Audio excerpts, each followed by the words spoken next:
Hello everyone, thank you so much for stopping by. Today I'll be showing you how I make this thank you basket for my nurses that took care of me during my pregnancy. And if you're new here, you're highly welcome. Happy holidays to everyone. So right now I got my supplies, as you can see, from the Dollar Tree. You can get them from any grocery store of your choice, but I decided to go with Dollar Tree because they have some cute stuff, especially the marshmallow you see on there. So these pens and thank you cards, I got them from Amazon. I'm gonna link them in the description box below.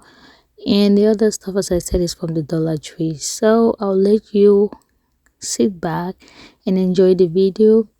And as I earlier said, this was a thank you basket I was making for the nurses that they took care of me while I was pregnant.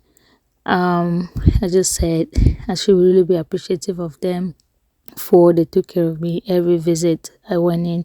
They were so kind, and I want to show my appreciation, and I really hope they love them.